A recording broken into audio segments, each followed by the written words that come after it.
Buenas tardes, señor Yamamoto. Muchas gracias por aceptar la invitación en esta que va a ser nuestra primera entrevista del 2022. Quería consultarle un poco sobre el balance de lo que hemos tenido en el 2021.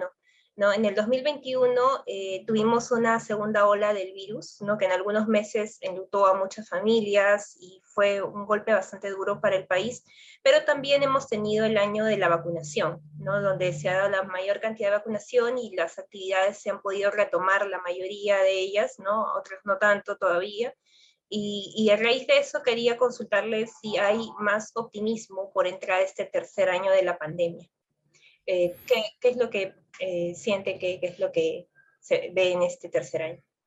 A ver, optimismo es una característica personal sumamente importante y esta no es necesariamente vinculada a lo que a uno le pasa, sino es una actitud de cómo uno enfrenta lo que ocurre.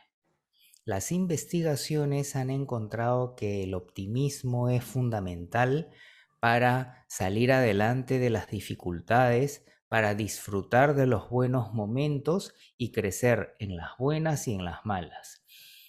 ¿Cómo es este proceso? Primero, aceptar amablemente lo que a uno le toca vivir y en esa coyuntura dar los pasos que se pueden dar para salir adelante, viendo la luz al final del camino en lo que a uno le tocó vivir.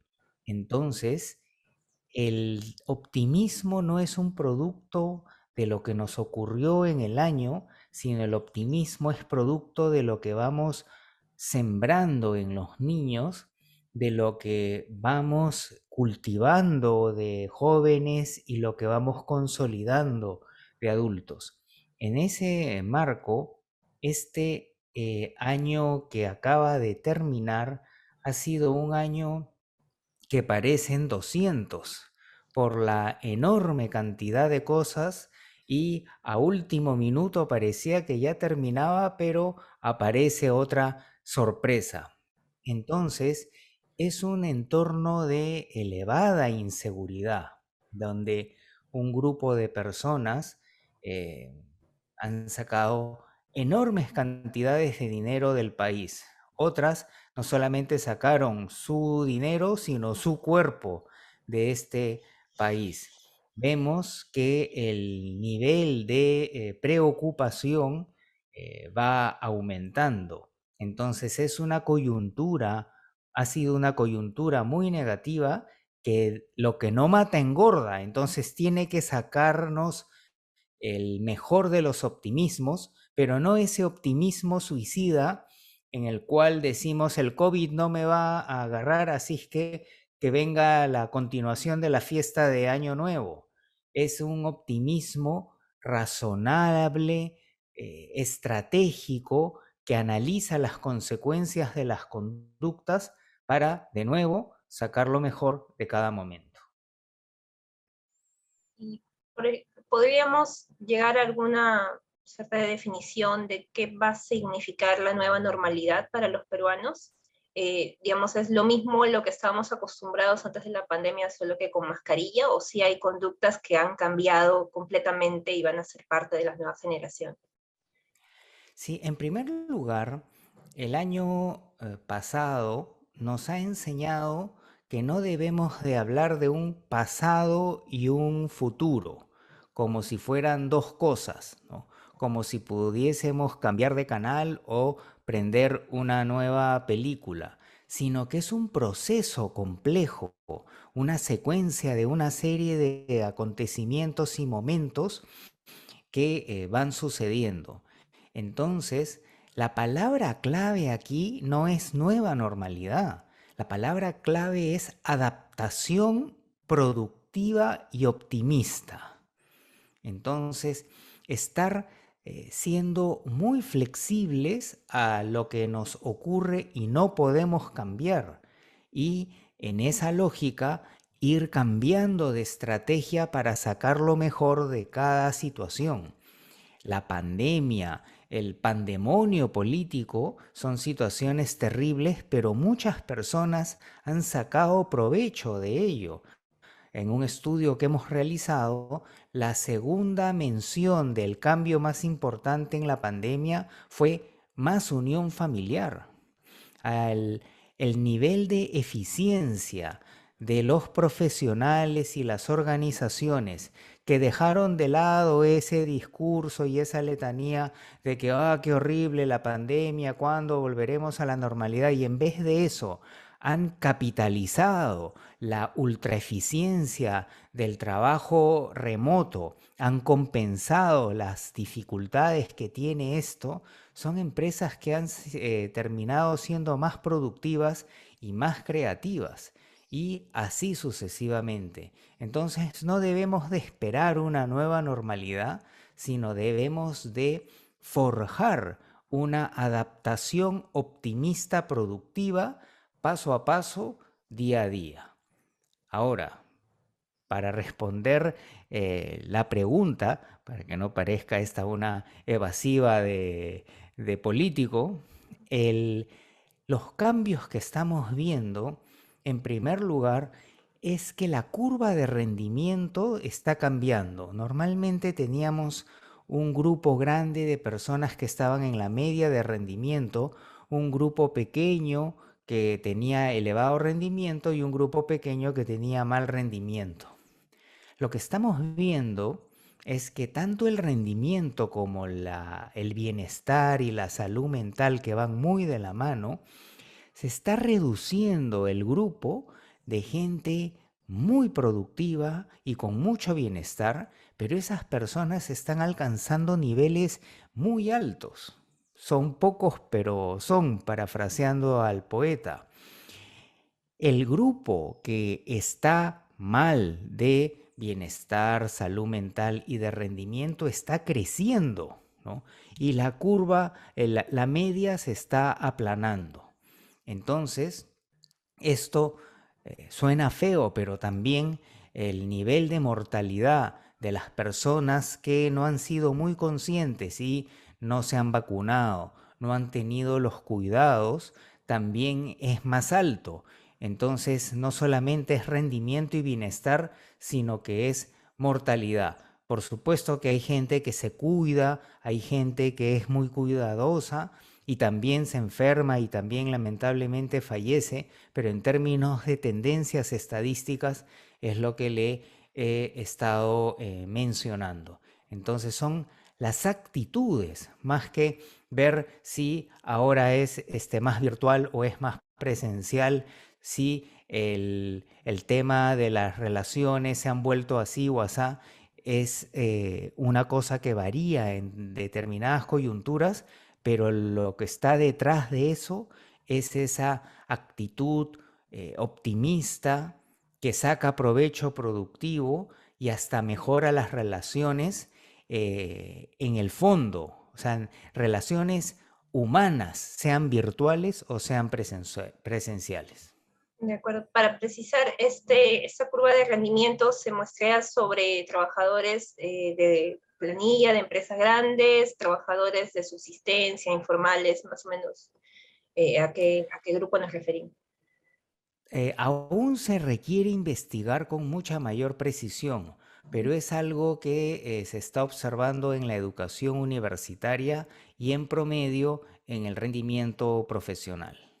De acuerdo. De acuerdo. Ahora, el 2021 también pues, ha sido un año electoral muy polarizado. Entonces, quería consultarle ya, ya pasada esa época álgida, digamos, ¿ha disminuido esa sensación de conflicto o quizás esos sentimientos se han ido subvirtiendo en otros tipos de emociones? No hemos hecho estudios a detalle sobre este tema, pero mi opinión personal es que el conflicto sigue existiendo y que este a su vez es una manifestación de un gran grupo de peruanos que no está encontrando su equilibrio, que está con emociones negativas y eso que hace que se pongan en modo fosforito, que se pongan en modo conflictivo y por cualquier cosa se genera una interacción violenta y de mala onda.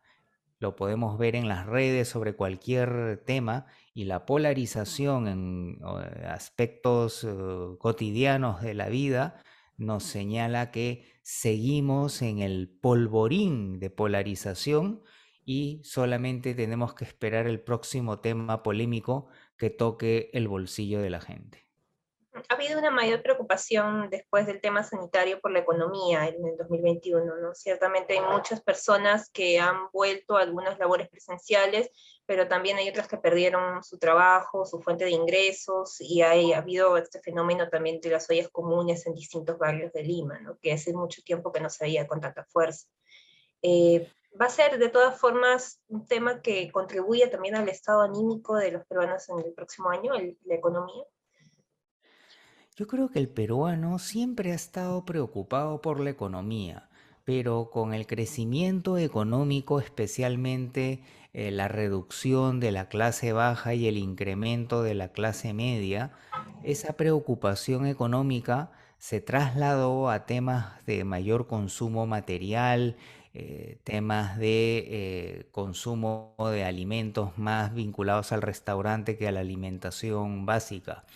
Y lo que ahora estamos viendo es un regreso a estas necesidades de corte más básico. Pero no es tan fácil porque cuando uno se baña todos los días y toda la vida en agua fría, no siente el agua fría. Pero después de haberse bañado en agua caliente, el agua fría se siente helada. Entonces ese es otro riesgo que predice un nivel de resentimiento y un nivel de complejo. Esto es lo que ha ocurrido en diferentes crisis económicas latinoamericanas. En otros países son más ubicados. Me quedé sin trabajo, perdí mi restaurante y a la semana siguiente estoy en la calle con mi carrito vendiendo salchichas alemanas de mi tierra, sin ningún complejo. Pero lo que ocurrió en la crisis económica en Argentina y lo que puede estar ocurriendo aquí en el Perú es que seguimos haciendo la finta que mantenemos estatus y seguimos chancando al otro, que nos hace recordar nuestro pasado omicio, y el complejo en ese sentido aumenta la agresividad, aumenta el tú no tienes el carro que yo tengo, tú no tienes el título que yo tengo, ni el trabajo que yo tengo, sin saber si esos bienes y esos logros han sido hechos de manera lícita o de manera tramposa. También, eso es también por el lado económico, y por el lado político, no sé si ya con tantos presidentes que hemos tenido seguidos en tan poco tiempo, de alguna forma nos hemos acostumbrado a las crisis, o por ejemplo hay algunas personas que comentaban que a raíz del ingreso del nuevo gobierno, donde hay ministros que cambian en días, en cuestiones de días, es un nuevo nivel de incertidumbre al cual todavía no estábamos acostumbrados. No sé si en verdad no estábamos acostumbrados o ya lo podíamos ir viendo de otras crisis pasadas. Sí, acostumbrado técnicamente no, porque recién está ocurriendo, ¿no? El problema es el efecto psicológico que tiene este cambio de ministros turboalimentado en los últimos meses, pero que es solamente la punta del iceberg, porque detrás de eso tenemos una selección de ministros que son la locura. Esos son los casos más surrealistas, macondescos de selección de personal. Ni siquiera es un error de selección, es la elección de lo totalmente opuesto a lo que se tiene que elegir. Entonces, esa lógica, ese surrealismo, ese retroceso de todo lo que constituye la democracia y el gobierno moderno es lo que puede estar generando una serie de reacciones en la población. Entonces, ¿cuáles son estas posibles reacciones? Ir cargando más un polvorín que genere más polarización y más violencia. El otro camino es desarrollar un elevado nivel de cinismo que lleva ya a una marginalidad cívica, a que más que ahora ya la gente no cree en nadie y solo busca su pequeño beneficio, ¿no? Que ya existía antes del 2021 y antes del 2020, pero podría llegar a un nivel espeluznante. Y todo eso genera el caldo de cultivo para dos cosas, una más probable y otra improbable. La más probable es que los próximos gobernantes sean aún más alucinantes. Después de Merino decíamos ya tocamos fondo, ya no puede haber peor, pero nos equivocamos. Y el otro caso poco probable es que por fin la gente que puede sacar adelante este país, no ese político que busca la posición por narcisismo, por mafia de intereses personales o una combinación de ambas, vaya cediendo paso a un grupo de héroes que se inmolen, que salgan de su zona de confort y armen una propuesta que sea debidamente transmitida y debidamente ejecutada. Entonces, son dos escenarios que pueden ocurrir. Hay que prender 2022 velas para que ocurra lo segundo, pero si fueran las apuestas, irían a lo primero. Está bien. Ahora, también hay un punto que me gustaría consultarle, es sobre este tema de la comunicación, ¿no? Desde parte de la agenda pública se dice mucho que el presidente pues no acepta preguntas de medios, y eso no sé qué tan importante es para la ciudadanía, que un mandatario se comunique directamente o acceda a ser interpelado más allá de un mensaje hacia la nación unilateral, digamos. Claro, si lo vemos desde el punto de vista democrático es pésimo, ¿no? Pero si lo vemos desde el punto de vista pragmático, ¿qué es peor? ¿Salir a hablar tonterías y no saber responder o quedarse callado?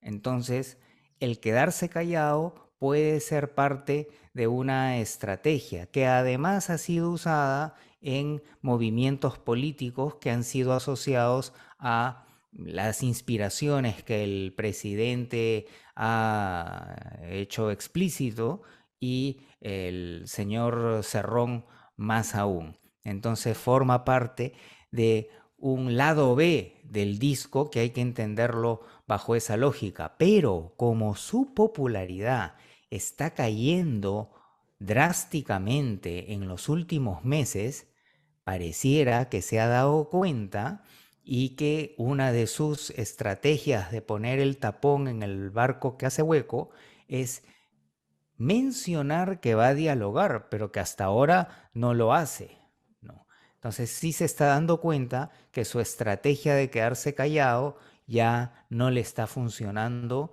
y que si no hace algún cambio puede terminar en picada. Pero esperemos que el cambio sea para bien, porque también un cambio posible es que haga alianzas con los sectores radicales y ahí la cosa va a ser peor. Claro. Por ejemplo, él en su discurso menciona mucho esta idea de que él va a hacer cosas buenas porque es rondero, porque es maestro, por lo que él representa o por lo que dice representar, ¿no? Pero digamos que es difícil establecer vínculos de confianza con una persona solamente por lo que te dice que es, pero no necesariamente por lo que demuestra, ¿no? A veces las acciones que han tomado pues no se condicen con ese discurso. En los primeros meses se observó que funcionaba, ¿no?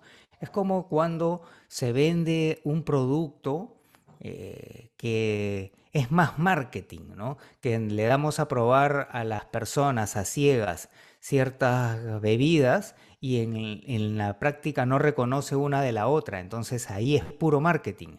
Pero en los primeros meses le funcionó esto del marketing, pero ahora ya no le está funcionando. Ya la gente se ha empalagado de tanto dulce y ya ese discurso de palabra de maestro no se la cree nadie, ¿no? Es palabra de maestro agitador y vivo y oportunista. Ahora ha cambiado a el gobierno del pueblo o algo por el estilo, que también es discriminador, ¿no? Porque hay pueblo, hay zona costera, hay Amazonía, hay industriales, etcétera. Entonces ya se está cayendo una estrategia de posicionamiento de imagen que estaba parchada con scotch y con la lluvia se está terminando de caer a pedazos. Y por ahí tocando también el tema de los maestros y todo lo que hemos visto en este último mes sobre el tema de la educación y el retorno a clases, ¿no? Lo que sí es definitivo es que este 2022 al menos vamos todos orientados hacia ese esfuerzo de que los chicos puedan volver a clases presenciales, ¿no? Tanto colegio como universidad. ¿Qué podemos esperar de esta generación que ha tenido interrumpidas sus clases presenciales casi por 2 años, ¿no? Han tenido distintas graduaciones, distintas, a lo que estamos acostumbrados nosotros. ¿Qué es lo que los padres deberían hacer un poco en este proceso de retornar a las aulas? O sea, en primer lugar, creo que el retorno a clases es algo parecido a la nueva normalidad, ¿no? Que no hay una vieja y una nueva normalidad. Y que no es que haya una educación tradicional, una educación a distancia y la vuelta a las clases. Es un proceso muy complejo. Hay algunos procesos que se han vuelto más eficientes, hay algunos procesos que incrementan el aprendizaje y hay otros que lo deteriora. Esto tiene que ver con los rangos de edades y tiene que ver con los tipos de colegio. Entonces no podemos hacer generalidades a ese nivel, ni siquiera el decir que todos tenemos que volver a la presencialidad, porque eso sería ignorar las enormes lecciones a la fuerza y a cachetada limpia que nos ha traído la educación a distancia. Tenemos que analizar técnicamente, estudiar todo lo bueno que ha traído y cuáles son los puntos críticos para así generar una nueva educación recargada, no la vuelta a lo mismo de siempre. Entonces, ese es un tremendo error conceptual que se está teniendo y se vuelve como un fetiche, la vuelta a clases, pero no se trata de regresar físicamente, sino se trata de aprender y mejorar de todo lo que hemos visto. Y en relación más directa con su pregunta, ¿cuáles son las secuelas?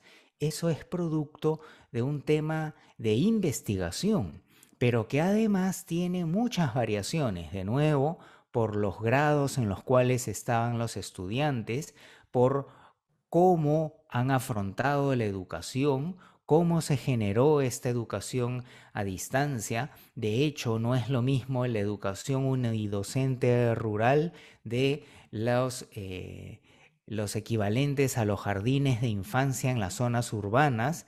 Entonces, hay que ver cada cuadradito del mosaico para poder ver la complejidad del mismo y no verlo como un cuadrado gigantesco.